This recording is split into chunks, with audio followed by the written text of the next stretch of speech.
Hi guys, and welcome to this week's Edgecast. I'm Mike, and I'm here with the CEO of Edge, Adam White. Hello. I like the introduction. Thanks, man. The emphasis put on CEO. We're quite a small company, so it's a bit trite to refer to myself as CEO, but thank you. It's nice of you. You're welcome. Nice to be here. Thank you for being here. Well, today we're going to go on to a very serious, topical subject, but before that, just to start, best nostalgic moment in a retro game. What's yours? For me? Yeah. We do this with everyone on here, do we? Yes, we're going to. Oh, we're going to. We're testing with you. Okay, I know what it is. Yeah. When I was very young, I played a game called Super Mario 64, which I remember a lot of you have played. It's really, really good game. And I got the 120 stars. I remember that. Which means you go onto the roof and you get to meet Yoshi.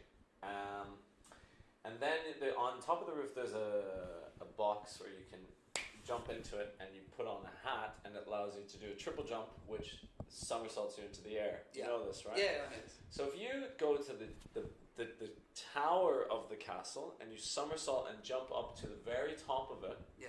you can jump through the castle and into a magic square room that it has all sort of black walls around you, and you're in this invisible space, and it's kind of in the castle, and if you jump through that wall then you end up in the castle, so it's a very curious way of entering the castle without actually being in the castle. I never even tried that. I It's just a went glitch. for the 100 lives you get when you get the 100 lives. from Yoshi. Yeah. So that was really quite cool. I remember trying to sort of take a photo of it and send it to Nintendo Power. Do you remember Nintendo Power? Yes, the magazine? David will How definitely awkward was that? Now you can just screen grab stuff. Back I know. then you're scrambling for a I know. disposable camera or something. And back then, and this will show my age, but back then you used to be able to call a phone line. Yeah.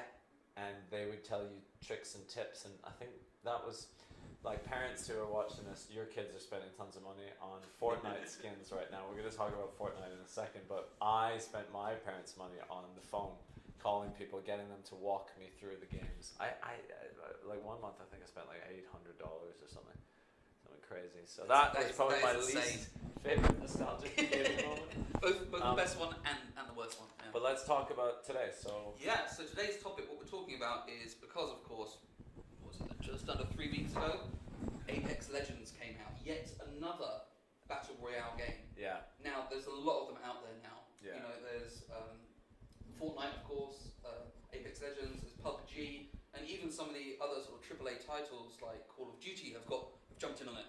Battle Royale mode. With Battle Royale modes, and Blackout, and so on. Paladins did it as well, I think, which is an Overwatch style game. Yeah. Actually, we'll be talking a little bit about Overwatch elements being brought into Battle Royale with the launch of Apex. And I guess there's the older Battle Royale title H1Z1. So. Oh yes, of course. What do you think? So just to start, what do you think is the appeal of these? There's so many of them now. That's a really the question I get asked a lot by parents is like, why Battle Royale? Why are my kids so addicted to Fortnite? And I think there's 3 reasons. The first of which is the burning rope. So I think Battle Royale games themselves are quite. I don't want to say the word addictive, but they produce a sensation in human beings which exhilarates them, and I think the burning rope is that. So what I'm referring to is when you have the fuse of a time bomb, it's going shh. That excites human beings. We get quite afraid, and so the circle closing in gives that sensation of constantly having to be in danger. And I think that excites you. The second element is the randomness. So we as space monkeys like to gamble, and we like to open up loot boxes and go, what's in this one? What's in this one? And what's in and that random element. So I might find a legendary item. If I drop down on Tilted Towers, I might get this particular item or not. I think that's really exciting. And then the third of which is the quality of the servers that have enabled this experience. So I think Battle Royale has always been something that people would be interested in. Indeed, if you play Rumble Pit in Halo 3, it's not Battle Royale, but it's every man for themselves. So that's not a novel concept. I think the issue is previously when you would die, you would have to sit so long out of the lobby. It wasn't appealing. Now, 100 people in there, you die, but you immediately exit out, and you can be playing again in 30 seconds. Right. Which is why you get that just one more game, mom. You know, and because like your next game could be 20 seconds long. You know, and often they are if you're really bad. So that's what I think. I don't know, but that's my indicator. There's also a bit of a sort of spectator viral element to it. Like as soon as you drop out, you've got a chance to see who killed you, and then who killed them, and who killed them, and who killed them, and it really like pulls you in. That is true. Well. It's kind of like King of the Hill, or like you know, winner stays on, so to speak. Yeah. Keep following that person. And you know, there's other reasons why for the individual success of each of those. You know, we're going to highlight 3 titles mainly today because I think Call of Duty is a successful beast on its own. It doesn't need the Battle Royale mode in it. No. You know, they're going to get their 50 million players or whatever, regardless. But yeah. Anyway. Yeah. So you said, well, yeah, we're looking mainly at 3 titles. Yeah. Today, and so that will be Apex, Fortnite, PUBG. Yeah. And these are all competing together, especially when Apex came out recently. Like straight away, it was insane how many people jumped on. It was like 25 million in the first week. Is that the fastest ever to get to that? I think so. Something like that. It's something like that. What do you think that is? You know, in a market with already got really popular titles like Fortnite, which has been dominating for over a year now. Yeah. Suddenly, this new one comes out, and it's just everyone moves onto it almost immediately. Well, it's interesting. What do you think that is? It's interesting you say everyone moves onto it because I'm not sure that's the case.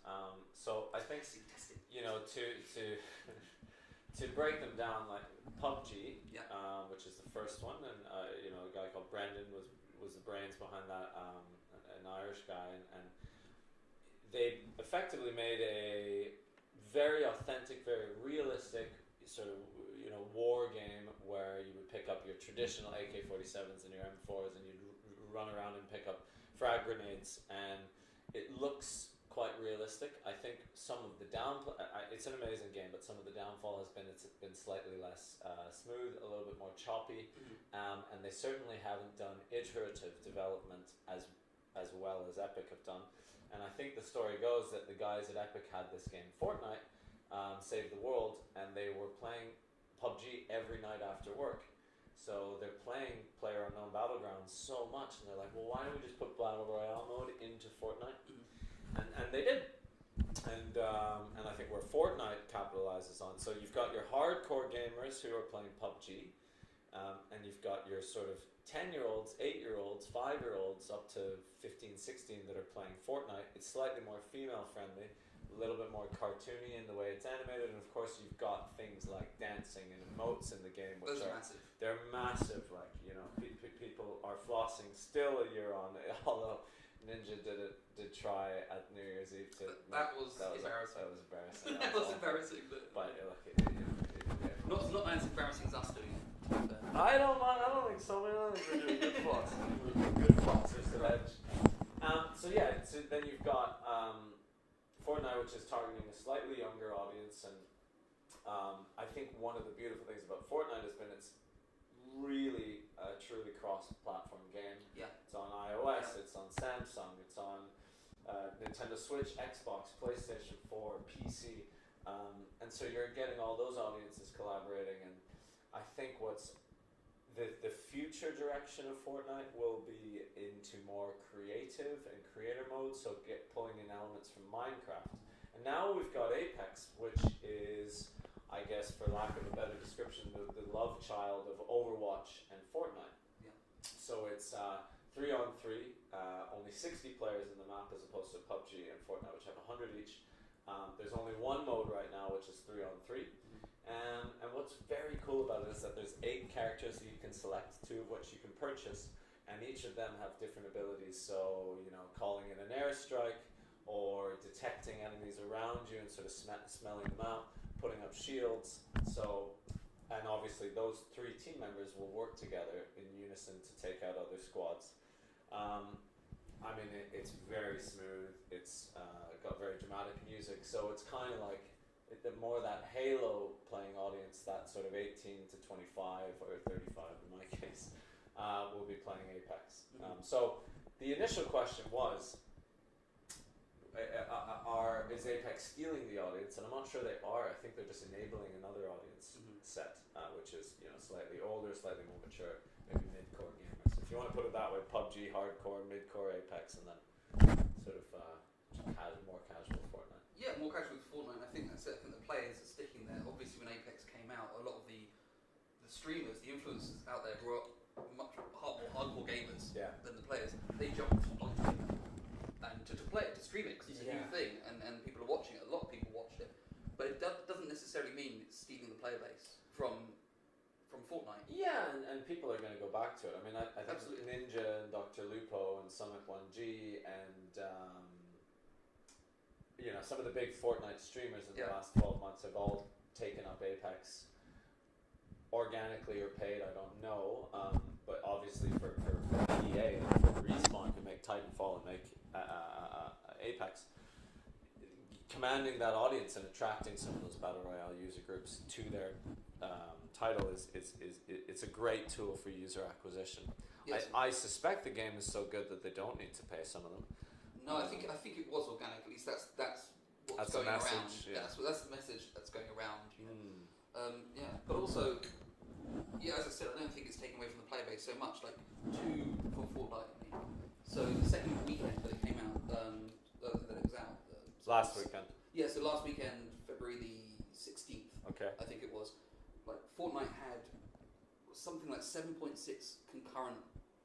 million concurrent players, which is the highest they've ever had without a tournament. Really? Or without an event like, obviously, the massive peak one was the Marshmallow event. Sure. A few weeks back. But without that, just general gameplay, normal weekend. Wow. And they hit a peak, even though Apex was out. That's insane.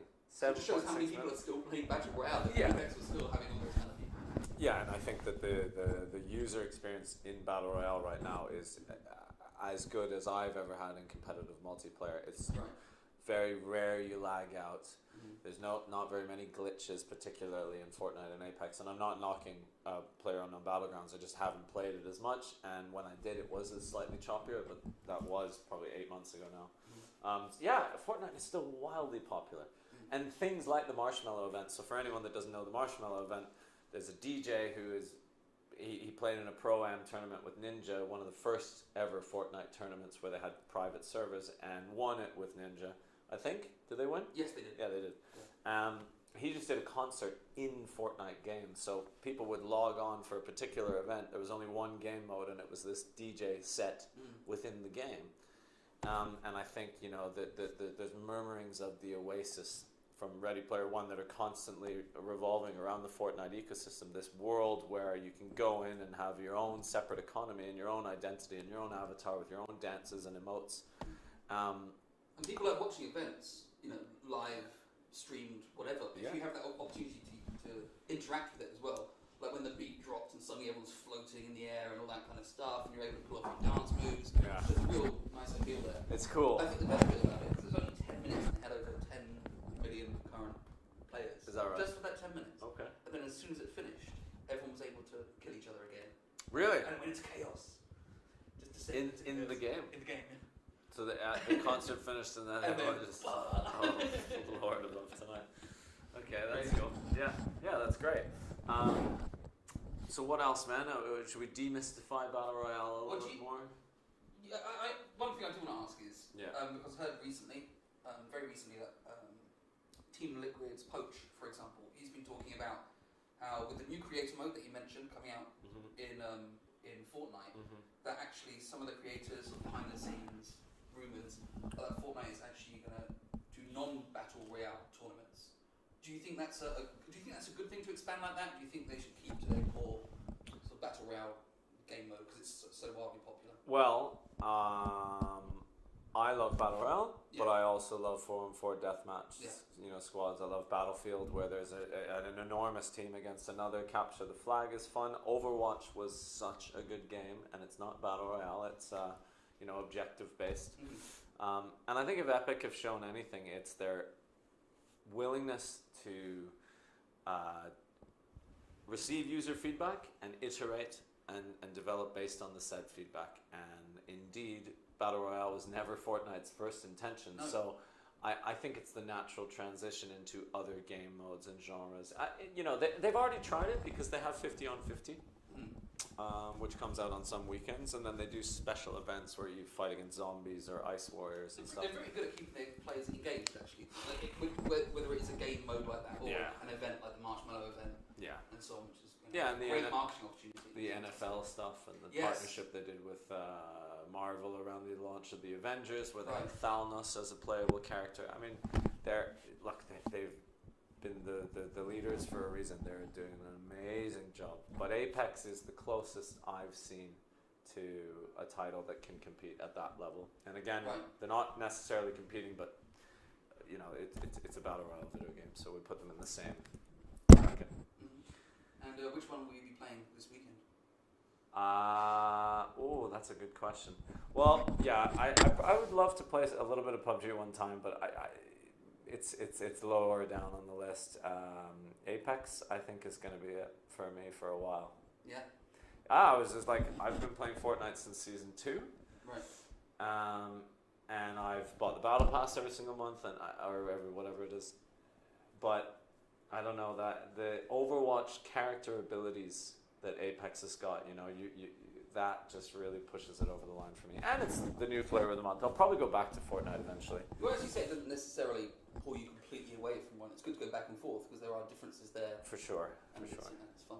Yeah, but you know, Apex related news. I have heard murmurings that there'll be a tryout for an Apex team based in London in the next couple of months. So if you have a kid that's playing Apex, follow Edge on Twitter, and you'll see some information about our prospective Apex team. Exciting times. Just dropping a little. Bit. Exciting times. But I won't play for it because I'm terrible. But I really enjoyed that, Mike. No, you're welcome. Thanks for coming on the Edgecast. Thanks, man. And as he said, please follow us at Edge Esports GG on Twitter. And tune in next time for the next Edgecast. Thanks, guys. See you later.